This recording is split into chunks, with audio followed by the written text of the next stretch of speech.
ng Sunsilk with Nano Complex at Tide Doble. Hanggang kailan mamahalin, hanggang kailan mapapansin. Ibig mo sabihin hindi namin pwedeng idemanda? O ipakulong si Nita?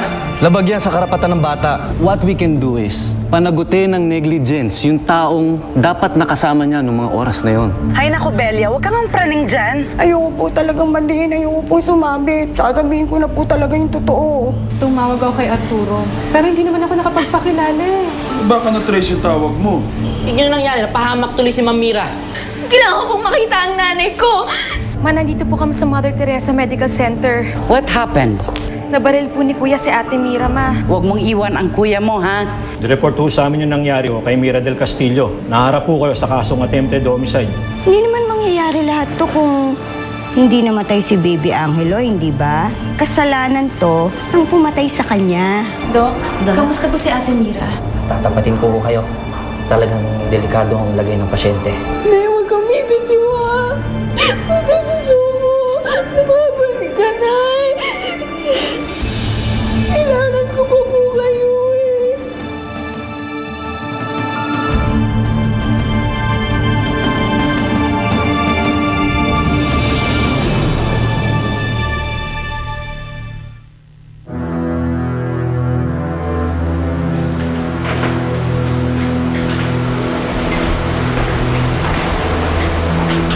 Del Castillo, may dalaw ka.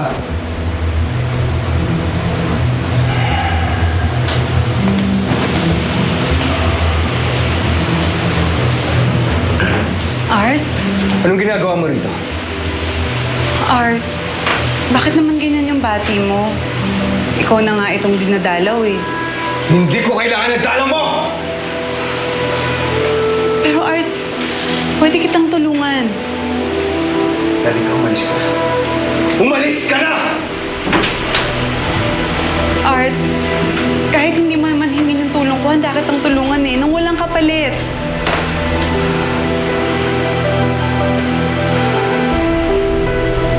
Art! Art!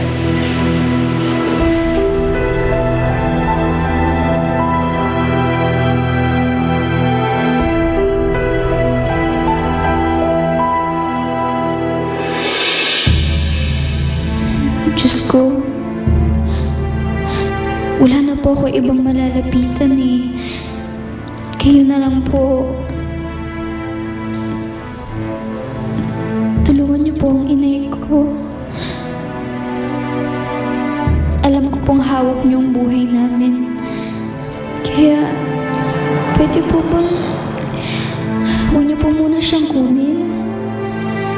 Gagawin ko po ang lahat para tumbasan yung ginawa niya pagligtas sa buhay ko. Iligtas niyo lang po siya. Please. Nagmamakaawa po ako. Tulungan niyo po ang nanay ko. Diyos ko.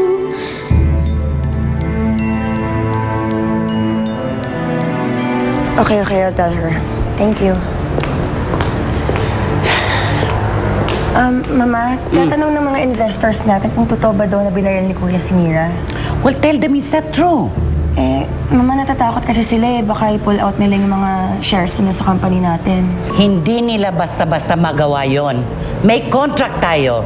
And just the same, ayokong isugal ang kinabukasan ng kumpanya. Kaya, make something up. Pero mama, nalaman din nila ang totoo eh. Basta, gumawa ka ng paraan, ayusin mo yan, ayokong malaman nila ang tungkol diyan. Okay, mama. Ako na bahala. Ay, Lola, yes. pupunta ko kayong ospital, di ba? Sasama po ako. Gusto kong malaman yung lagay ni Mommy. Anong laman yan? Mga damit ko po. Baka sakaling pwede ko rin po siyang mabantayan. Kanino ka ba talaga kakampi? Sa amin o sa mami mo? Mas nag-aalala ka pa sa mami mo kaysa sa daddy mo. You must take a side.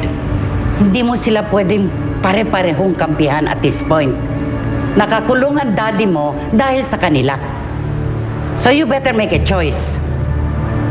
Dito ka sa amin o doon ka sa kanila. At kung may sagot ka na, sabihin mo lang sa akin.